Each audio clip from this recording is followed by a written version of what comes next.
Worry is the emotion associated with the earth element, Okay. and the kidneys, or sorry, the spleen, which is actually more like the spleen pancreas from what we understand now, Mm. and the stomach. So our digestion is a lot about Mm. related to worry. So if you Mm. know somebody who's constantly worrying, they're hurting their digestive system, and you Mm. find out it's more common than you might guess that they have digestive problems. Ah, okay, got it. So then, and what part of the face is that? You said it, the earth is right here.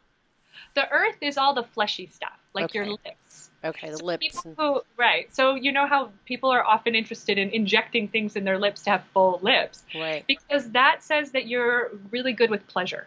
Ah, because it's this sexual thing, right? I mean, Right. people think Exactly. women with That's big one way lips are of pleasure. sexual. Yeah, totally. Yes. Ah, okay, So got the it. lower lip specifically is for like somebody who is good at giving and receiving pleasure. And Uh, that can also be food and indulgent, like it can indulge in a lot of different ways. right, But right. yes, that's what we're psychologically thinking. And somebody with really thin pursed lips, that person will be perceived as being more repressed. Ah, I see. Okay, so those are the kind of the positive aspect is pleasure of it, and then when you get too much earthy, what is Good the question. yeah.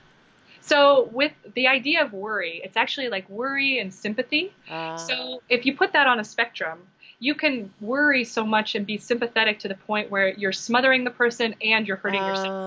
okay, But then got on it. the other side of that is somebody who just is so apathetic, right? That they aren't able to connect.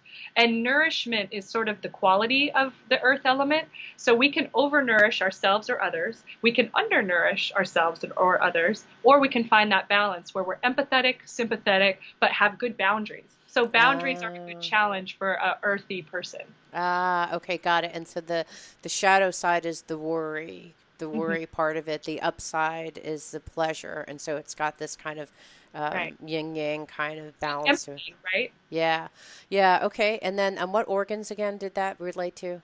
Stomach and spleen, Stomach and pancreas. Well, spleen. Okay, got it. then the So eyelids are earthy too. right, right. So because they're fleshy, so people who have kind of fleshy eyelids, they're more earthy. Yeah, my husband, when I'm now that you're describing us, he's very much earth, and I have earth too. I've got these kind of like apple cheeks and like I don't know, But we all relative. have some of all, right? Yeah, yeah. Okay, and then so we've hit But one more fire. thing on the earth that I Yeah. think is interesting, people with big mouths are perceived to be more generous.